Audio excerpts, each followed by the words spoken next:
Thinking about self-publishing and don't know where to start? Join the Spa Girls each week for some minutes of honest advice, tips and resources. I'm Trudy J and I am here with Shah Barrett. Hi there. Cheryl Phipps. Hi. And Wendy Valla. Hello. And this week we have an awesome guest. We've got Tara Cremin from Kobo. Yay. Welcome back, Tara. Hi. Thanks. Nice to see you all again. Yeah, it's awesome to have you back in the spa. We're very excited to chat to you again. Now, the last time we talked to Tara was in 2019. So a few things have been happening since then. just a couple. Just a couple of things in the world. But so what I'll do is I will give you a bio, first of all, Tara, and then we'll get right into the questions. So, and if I can get this right, because I have it across two different pieces of paper. Tara Cremin is the director of Kobo Writing Life at Rakuten Kobo, heading up the Kobo Writing Life team. Last time we had her on the show was 2019, so it's definitely time for an update. She has an MA in American Literature and Film from University College Cork, Ireland, and has worked for KWL since inception, which is kind of cool. I really like the fact that you've been there since it was born. Responsible for the overall author experience on Kobo Writing Life, from optimizing current features to looking for new avenues of growth, Tara's aim is to make KWL the greatest and most user-friendly publishing platform available. Awesome. Thank you. I think that kind of covers everything in a succinct way.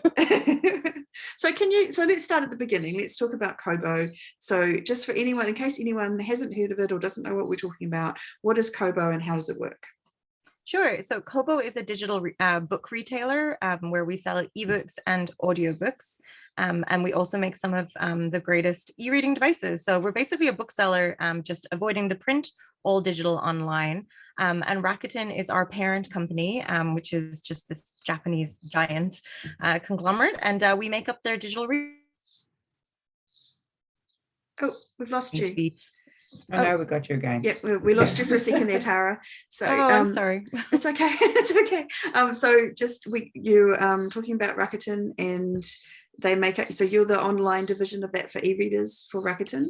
Yeah, we're their digital reading arm. So that's just everything digital reading. It covers on Kobo. So it gives us a great reach around the world. A lot of people kind of we're from Canada and headquartered there, but we sell books all over the world and have colleagues in various different countries around the world as well. So we like to take what we call a globally local view of things, where we have on the ground booksellers.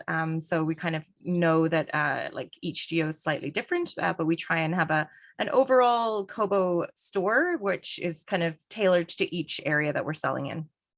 Awesome. And there are some, what is it, 190 countries that I think so. I think that's all the countries in the world if you try to count them. So basically anywhere. Yeah. Awesome. Yeah, and that's the cool thing about it. It's you put your book up on Kobo and it's worldwide, it's everywhere. So that's neat. And on the ground, you mean that you have actual agreements with, for example, I think you mentioned last time, bookstores in, say, New Zealand or Australia or the US, is that right? So you have those agreements with. Yeah, we have a lot of partners around the world, kind of pretty strategic partners that allowed us to have this sort of global reach and that we can keep going. So for instance, we have Chapters Indigo in Canada. We partner with Fnac in France. In Italy, we have two partnerships with Mondadori and La Feltrinelli. And we have a partnership, our newest one actually is with Booktopia in Australia. So it's whether those are kind of physical spaces, which some of them are, but some of them are just online. We power the ebooks and the audiobook side of that. So whether it's a brick and mortar store or just like ball.com, which is our partner in the Netherlands, which is sort of just this online retail platform in general. And we're just powering their ebooks and their audiobook side. So it lets us kind of have this familiarity that Kobo might not have, but having such a strong partner in the reading space or just the digital space, it kind of just allows us to get that kind of get that foot in with the customers in those areas, basically. Which is awesome. It's you're getting that connection with local retailers who know their industry and know the country that they're in, rather than trying to be an expert in multiple different countries. And that's what I was going to say. One of the things that we love about Kobo is that you guys are you're innovators and you're experimenters, and you do, and you think outside the square, which is awesome, or outside the box. Is it outside a box? Yeah. Square whatever. box. Square box. And so let's talk about some of the things, other things aside from so Rakuten also has Overdrive. No longer actually. No longer. Rakuten sold Overdrive, yes. Okay, I didn't know that. But we do still have a relationship with them. So our given like our former sister company status, we still deliver books to Overdrive. We kind of huge proponents of the library system. Our devices are still integrated with Overdrive and everything. So whereas like, yes, not formally, but that relationship is still there with Kobo. Yeah. Oh, that's awesome. Okay. Yeah, but our devices, we've had a really busy year this year. This is going to be terrible to try and show on video, but we launched our biggest ever e-reader, and then also our very first e-reader that is also a notebook. So it was pretty exciting. So we have a stylus that you can use with these e-readers, and this was years sort of in the making. Our aim is to always try and make the e-reading experience as close to the physical book experience as it can be. And like, you know, writing notes in the margins is just another aspect of that. So we wanted to be able to give this device something that was like really big, that you could kind of like take notes while you're reading, but it also has like notebooks, so you can just straight up add notes as you're going along. It's all integrated with Dropbox, so it's like it syncs all together. It's really easy to like export the files and everything. And we've had authors kind of pretty chuffed with it because they can share it with their editors or like send up the markups, and it captures all the markups on your files. So that was sort of one of our bigger innovations, that we launched this guy, and then not to rest at all in 2021, we launched 2 more devices after that. So we also launched, I do have it here actually, I should have prepared that, but so this is called the Kobo Ellipsa. And then we also launched the Kobo Sage, which is a smaller version. It also has the notebooks. And in addition to that, we also have our very first device that has audiobook integration. So you can connect to a Bluetooth device and play your audiobook through it. And then our device, in addition to that, is the Kobo Libra 2, which is sort of in our more affordable range and really ergonomic, has kind of the buttons, just a really, really nice device to use. Totally waterproof as well, and that one also has the audiobook integration. So we're just trying to, it's kind of just the start of where we think digital reading devices will go. I know sometimes people tend to think like, oh, those were a thing 10 years ago, and like who use, nobody cares, it's just, you know, a file that you're reading and there's no improvement. But no, we're constantly working to make this experience really good. And I quite like that it captures my doodles really well. So I just scribble a lot while I'm taking notes. So. How big is that first one that you showed us, Tara? It looks quite large, like a decent sized paperback. I think I have it up here. It is. It's. Oh, I should have. I'm scrolling. It looks bigger than your head. That's what we're. It is. How much? It's a 10.3 inch screen. Right. And it's a new type of e-ink as well. We updated to a different type of e-ink. So I have we interviewed our VP of product about like the development of this. So if you're interested, you can always check out that episode that we did with him, where he goes into all of the nuances, as much as like one side is heavier. So when you're holding it, it rests in your hand easier for you to write, and like just little things like that. It's stuff that I didn't even notice. And he's just like, yeah, no, there's a reason why it's like that. I'm like, oh, great. That's interesting. But is it the side that so is it different for left-handers or something? Totally rotates. No, sides will, the screen will switch. So it totally rotates to however you're viewing it. Oh, wow. Okay. And you can also view on landscape as well. So it doesn't have to just be, I mean, I guess I should turn it on really, but it's all my notes, but like, yeah. So it like rotates around. Cool. Oh, that's fascinating. Okay, so that's something that Kobo is working on, the devices angle. That's really interesting, because it's integrating things like being able to listen to audio on that. That's a big deal. Are there other devices that do that? It seems like some of our competitors do, but it's mostly for customers in the US. Yeah. So these are worldwide. So our store as well on kobo.com, our device store, has worldwide shipping for free. So these devices can be used by anybody all over the world. And one thing with all of our Kobo devices is that we're kind of format agnostic when it comes to books. So we don't require it to be a specific type. You can sideload PDFs. We use EPUB for our store, but you could also kind of like sideload different types of files in here if you wanted to as well. So that's something that's kind of really good, is that, yeah, you can use it in multiple ways too. Yeah, That's awesome. cool. Yeah, I like that. And so last time we talked, you were just about to launch the audiobook side of things. So can we talk a little bit about that and how that's gone, and yeah, how that all works on Kobo? Yeah. Absolutely. That feels like such a long time ago. I was saying before we switched record, but also just yesterday, you know, because the past 2 years haven't don't time exist, has been walked, right? Yeah, but we so we launched our audiobook our audiobook platform for authors, that is allowing you an author to upload an audiobook and publish just as easily as they would an ebook. So it's not quite rolled out to everybody yet, because we're still sort of tweaking the operation side on the other end. But if you have an audiobook, all you have to do is email the team and we'll enable the audiobooks tab for you. So it's a really, really easy upload process. We do everything in-house. So that means that you're not waiting for like processing times or updates to take a while to go through. We say everything's published within 72 hours, but more often than not, it's within 24 hours, your audiobook is going up. We've given complete control over all of the pricing. You can price in the same 16 currencies that you would price for your ebook. And you can also set pre-orders, cool. And we don't have any limitation to your pre-order date. So you can set those as far ahead as you like. So yeah, we've slowly been kind of growing our Kobo Writing Life catalog and growing our audiobook program kind of throughout the world where we have our audiobooks and with our different partners. So yeah, it's been very exciting. What we spent a lot of, sorry, go ahead.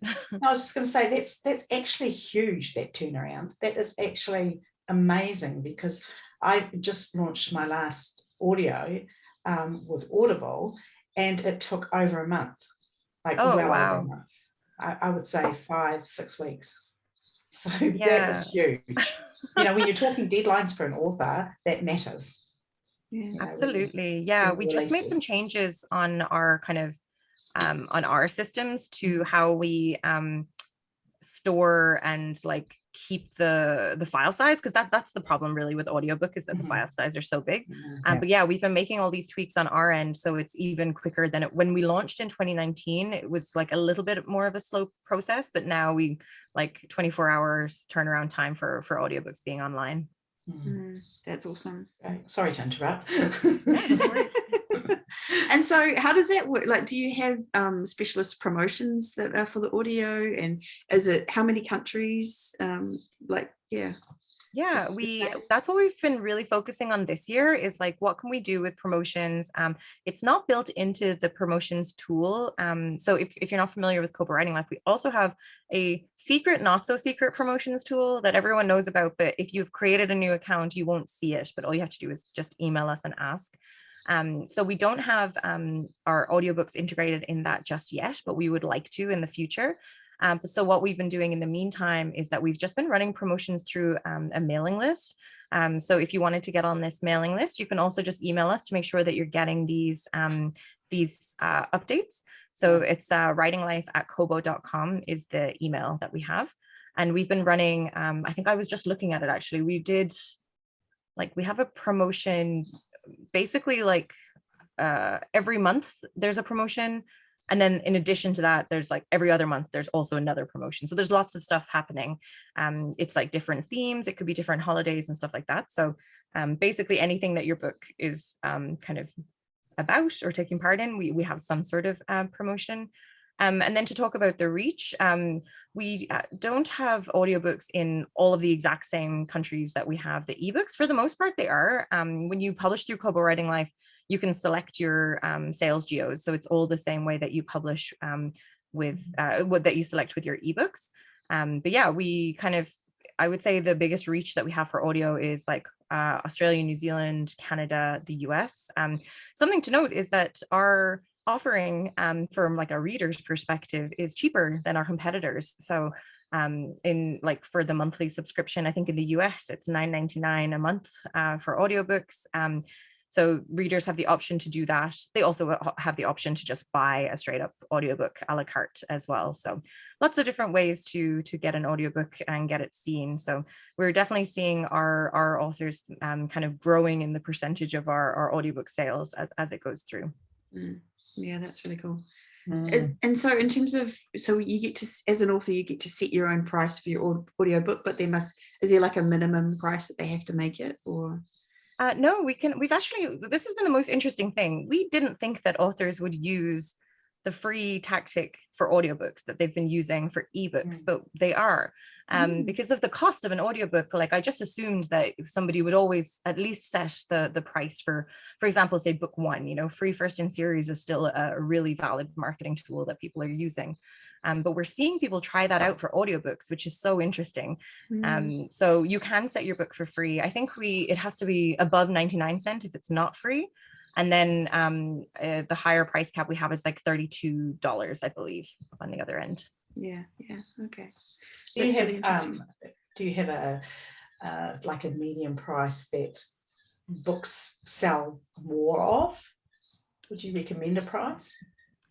The audiobook pricing world is kind of like the Wild West of pricing, because it's not a new market, but there isn't necessarily rules in the same way that we know there are rules with books. I think maybe given that, you know, print books have so many rules and then ebooks have this, or we haven't quite figured it out as much. So publishers are still publishing books extremely high with audio. You know, we're not at a space yet where like AI is strong enough to generate a lot of books. So it's a good opportunity, I think, for independent authors who, you know, want to publish their audiobooks direct. Maybe you've gotten your rights back, to really come in there with a price that's not really overwhelmingly high, and just kind of taking that middle market.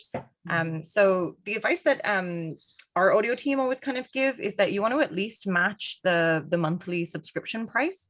So I believe it's $12.99 in Canada. I should have looked this up as well. But so making your minimum price that, so then at least it's you're showing the value of your book. You're really trying to entice that subscriber to use one of their tokens on your book. Yes. Because if it's priced under that, you know, there's the loss in value notion where it's just all kind of like, well, no, I'm going to get the more expensive one and get my money's worth. Yeah. So that's what we usually recommend. Totally a thing. I do that when I'm looking up. Yeah, it's like, oh no, it's less than my value of my token. I can't possibly. Exactly. Yeah. Yeah. Okay.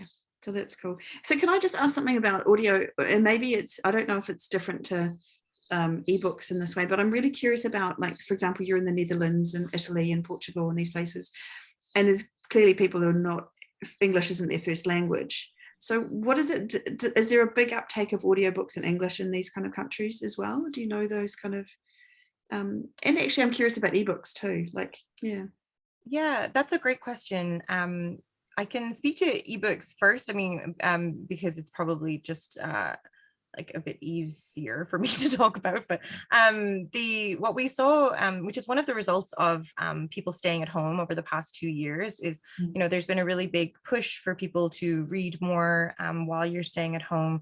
When it was the very beginning, which it now feels like a million years ago, but in the very early lockdown stages of 2020, when Italy was being really hit in Northern Italy, Kobo did a lot of work with authors directly and a lot of publishers, and offered free ebooks for people that were stuck at home. So I think in a month we had 1 million free ebooks throughout Europe that we gave away. Wow.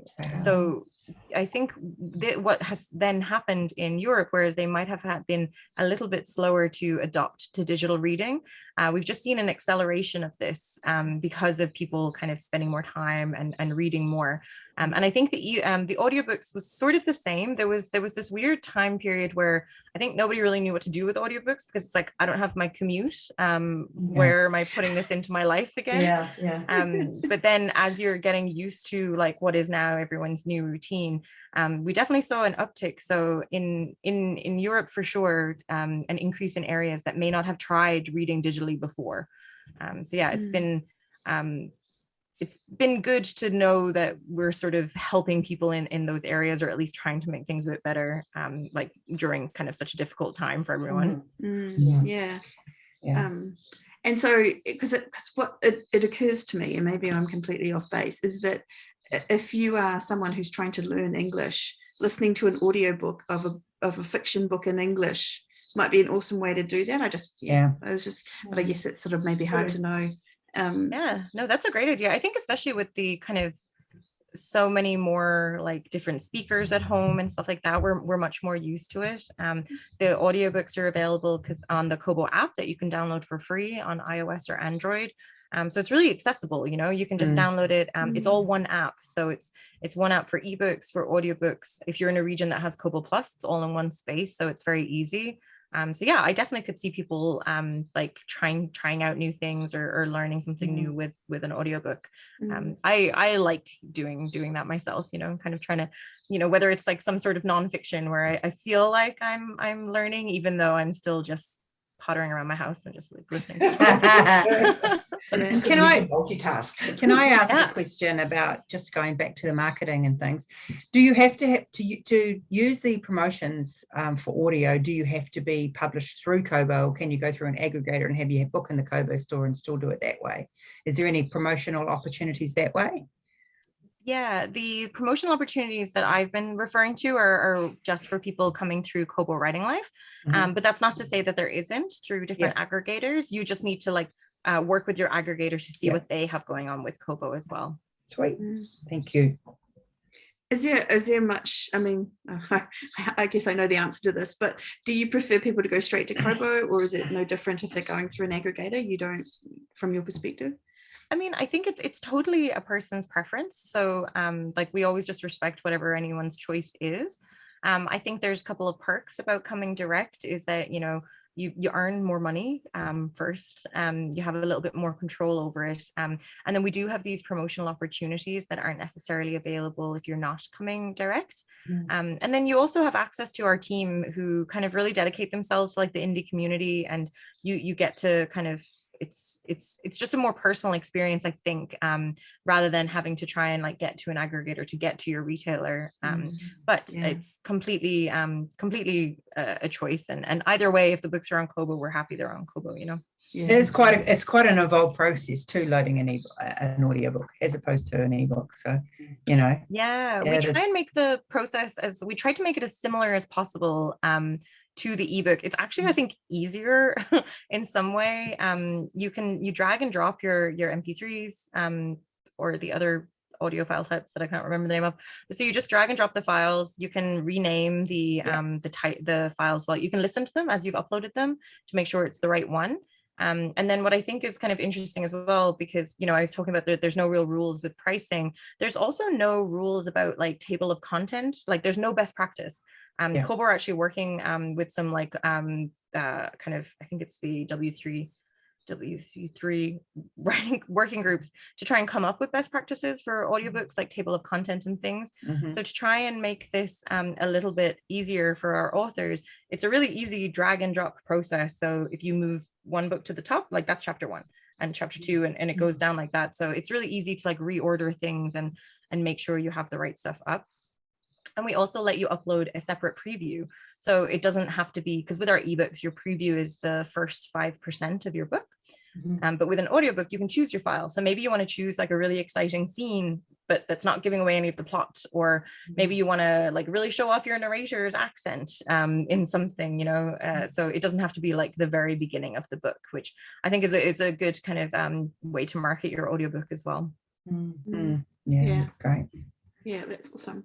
So is there anything, so we've talked about uploading, and is the best way to market an audiobook, do you think, so you talked about free first audio and series, is there any other things that people are using to market audiobooks on Kobo that are particularly interesting or innovative?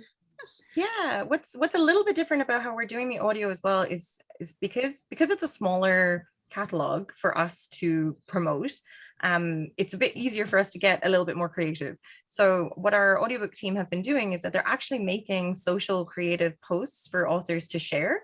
So you can drop in, like, so if you're in part of a certain promotion, we'll give you a file that's like, here's like an Instagram ready thing with creative that our team at Kobo have come up with, like our branding, our coloring and everything. And it's just telling about the sale. So we've been testing that stuff out to try and see how we can make it easy for stuff to be shareable. So yeah, I definitely think that that's something that's a little bit different for us with ebooks, because just the sheer quantity of ebooks, it would take so much more time to do this. So we're able to spend the time on kind of like tweaking the marketing that we're doing for audio.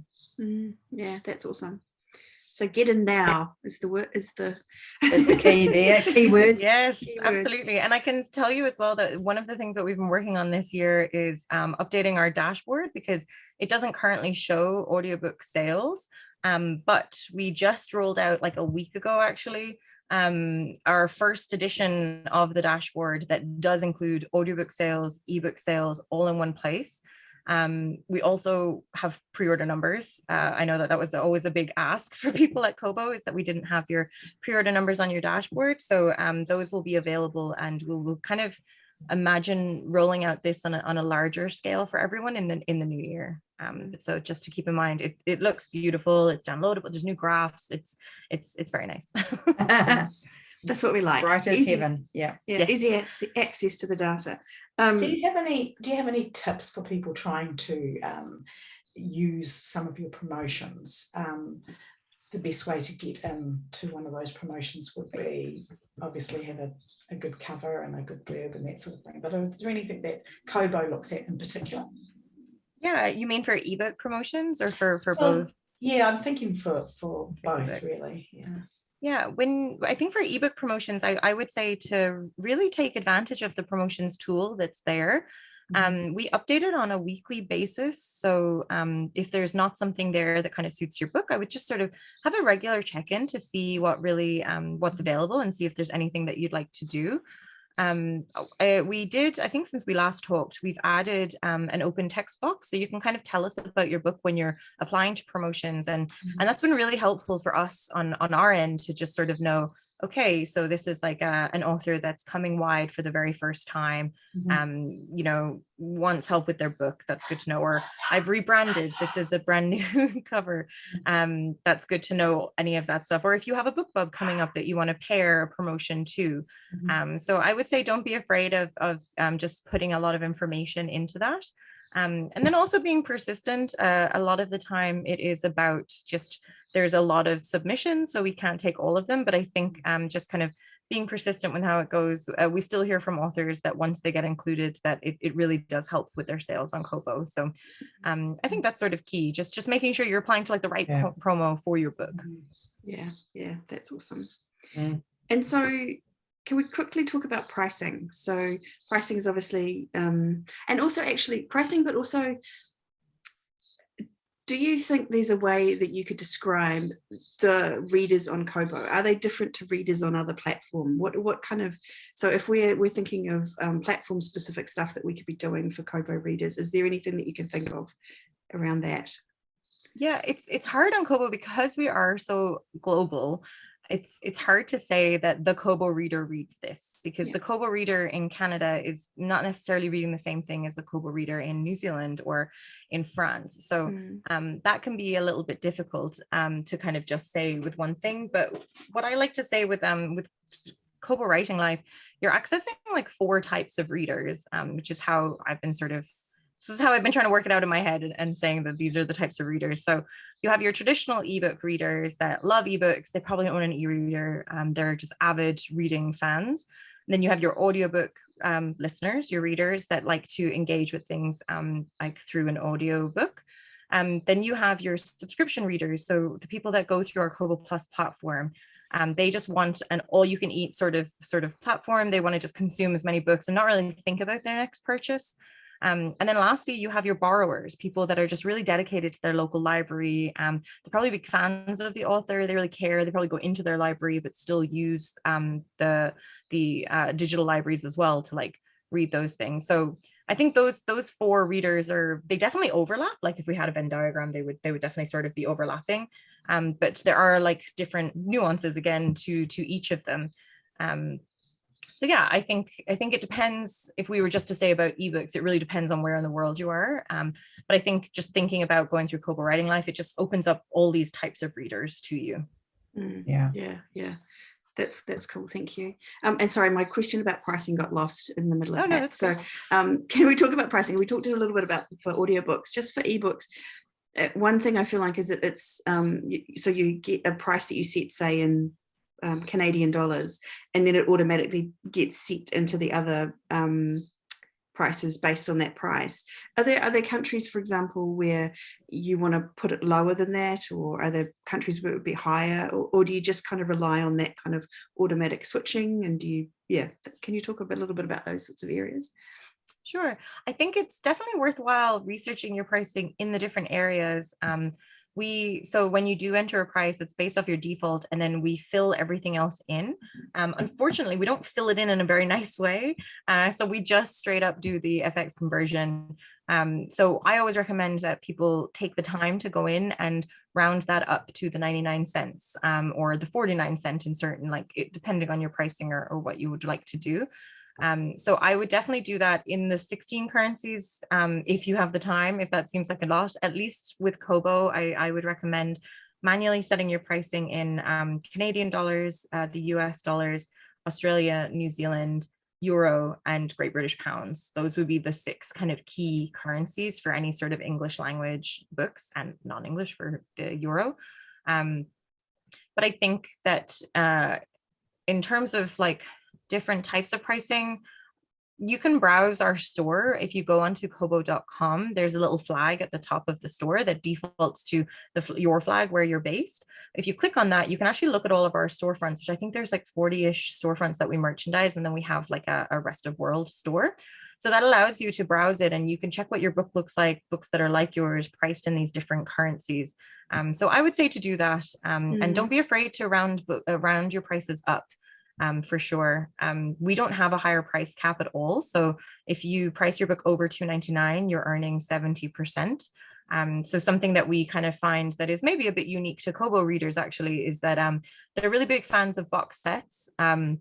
So we find that we have authors that are pricing their box sets higher, and they're earning 70% on each of those sales. So don't be afraid to go over $9.99 sometimes. I wouldn't undervalue your work. Because Kobo readers are probably a little bit more attuned to paying a bit more. Yeah. No, that's awesome. Thank you. So you've mentioned it a couple of times through this, but Kobo Plus, let's dive deep into that, because I think, correct me if I'm wrong, but it's just launching in New Zealand and Australia for New Zealand and Australia readers. Is that right? It's that one of our newer areas. We're currently in 7 or 8 different geos now. So when I last talked to you, we would have just been in Belgium and the Netherlands. So that was where we launched first in conjunction with our partner there. And we launched that in 2017. And we kind of kept an eye on that and how it was going, and it was tremendously successful. So the next area that we really wanted to focus on was launching in Canada, in our home territory. So just to kind of give an overall about what Kobo Plus is, because I know subscription can be sort of a scary word if you're an author, but I wouldn't be scared of this at all. It's non-exclusive. We don't ask for exclusivity. It's the same with our audiobooks. You always retain the rights to your work. We don't ask for exclusivity. So how it works is the same as other subscription platforms, that subscribers pay a monthly fee and they can read all that they like in that monthly fee. In that monthly time period. The main difference is kind of how we pay is that we actually pay by the minutes that your book has been read, as opposed to a page read or having a threshold. So it allows us to treat ebooks and audiobooks the same. And it also reduces any sort of gamification. So it's we're tracking how long your book has been open and being read and being used. And we found that it has kind of been the fairest way to balance a subscription model between the publisher, the consumer, and the retailer all in one.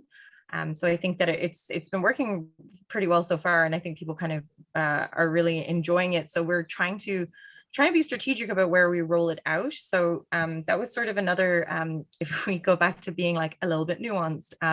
So when we did it in Belgium and the Netherlands, it was launched with our partner there because it's such a big, strong partnership. But in Canada, being our home turf, we launched it on our own. So it was just an opportunity on kobo.com. And then earlier this year, we launched in Portugal.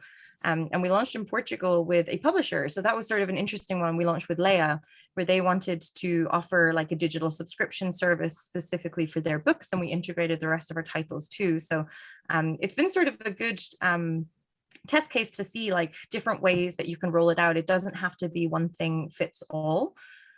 So yeah, we've been sort of expanding. And then the latest, again, this year has been terribly busy. So we've also launched, we launched Kobo Plus in Australia and New Zealand, partnered with Booktopia in Australia, which has been really great. It's been launched for, I think, both ebooks and audiobooks.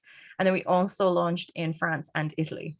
Wow. Okay. So there's like lots of different regions to go in. And if you're an author, you have complete control over opting your books in. It's just part of your publication process. But if you wanted to go back and opt them in, you can do it in the rights and distribution section of your book. We don't have an automatic way to bulk opt books in, but if you email us, we can do that for you if you have quite a large catalog and don't want to be going through one by one. But we give you as much control as possible. So when we initially launched this, we did have a restricted time period. You know, your book had to be in for 90 days, but we listened to our feedback and we've removed that. So you can opt out of Kobo Plus anytime. You can select your region. So maybe you want to try it out in the Netherlands because that's not an area that you're selling at all and you just want to opt in. You can do that and opt out of Australia or vice versa. The way that I see it is if you're already wide, I would just see it as a new reader stream. It's a new kind of way to get your books out. What we found so far is that it's not the same customers that are using Kobo Plus that are your regular purchasers. Because yeah, when I look at like the top read books, it's not the same as like the top sold books, you know, so it's been really interesting that way. So when you opt in, does it automatically put you on all the platforms? You get to choose. Okay, so if you just check opt in, you've then got to go in and choose. You can do all of them. So you have an option to select all platforms and it'll include any future ones. So then you don't have to do anything when we launch. Or if you want to kind of be selective instead, you can choose between any regions that we're in. Thank you. You've been doing that recently, have you, Wendy? Oh, yes, just going wide is a mammoth effort. Cheryl and I have just done that. Yeah. Oh yeah, it's a lot up front, but I think it's like going wide is it's a slower pace of things. I mean, in not slower pace actually, because you have to do much more, but slower pace in terms of like just getting set up, I think. But will be worth it in the long run. Yeah, definitely. The platforms are definitely more intuitive, that's for sure. So yes, definitely. So with Kobo Plus, like what was like, how do you see that as adding to the Kobo? Like what does it bring for readers? I'm just curious, as kind of like, do you get the whale readers who are like get as many, you know, is it like that as well on Kobo Plus? Yeah. That's what I think. It's definitely serialized content is what's being kind of consumed. I think genre fiction does really well in like subscription models. Like romance is always king on Kobo, but that's doing well with subscription. But I do think that it's what we see from authors is that it's adding to people's overall revenue, that they're just increasing their earnings each month as people read and read. Yeah. So when you say serials, are you doing like ones that are like the episodic television style stuff as well? Do people do that or not really? Not really, because it's by the minute. It's probably better for you to have longer content, you know. But it's not definitely something that you could do. I just mean sort of having books in a series at all, as opposed to like just straight standalones. Yeah. Okay, no, that's cool. And so so there's a revenue share model as part of that. So how does that work? Could you just talk quickly about that? Sure. So it's I haven't broken it down, so I can break it down a little bit. It's all of the monthly subscription fees are into sort of our pool of revenue. And then what we do is we divide that by the total minutes that have been read. And then that gives us our value of the minute. So what we do is we take the value, we multiply that by the number of minutes that your book has been read. And then that's multiplied by 60%, which is the author's percentage. And then that's how you get your sort of your monthly earnings there. And it differs from geo to geo. So the value per minute, it fluctuates each month, you know, as the subscribers kind of increase, decrease. And it's also independent in each kind of geo as well. So it doesn't really change all that much, but just that it can fluctuate. Yeah. And on the dashboard, do you get to see sort of breakdown by geo, or is it just a general kind of? It's not on our dashboard yet. That's the Okay. next thing that's coming after our audio, but it's a separate sales report. So you'll see you have your straight sales reports that has your ebooks and your audiobooks, and then there's a separate subscription one. So it does show you the different geos. Okay. And in terms of marketing directly with an idea to those Kobo Plus readers, is there a different way to promote to them, do you think, or is it just the same? Like, how does that work? I think maybe just think about if you're targeting a specific country, just to include that your book is in Kobo Plus. So if you were paying for ads for Australia, for instance, we've found that since launching our partnership with Booktopia, that authors have been targeting Booktopia and have had some sort of success with ebook sales through that, as it's like such a kind of long-standing, well-known brand. So that would be something that might be interesting, you know, target those Booktopia customers and tell them, like, my book's in Kobo Plus, you know, that you can just sign up and read that as much as you want. I was going to say as many times as you want, which is also true, because you do get paid for that. It's minutes read. So if it's a reread, you're still getting paid. Awesome. So yeah, you can encourage them, you know, hey, do you want to read my book 5 times? Yeah. That's fine. You love my book. That's awesome. All right. I think that's most of my questions that I had on Kobo. Is there anything else that you'd like to mention, Tara? Like anything that you think that I've forgotten to talk about, or anything that you think is important for our listeners to hear about Kobo? No, I think if it sounds like a lot of information, I know it's like a lot of different things that we're doing, but just come to like the Kobo site or kind of the Kobo Writing Life blog or anything like that.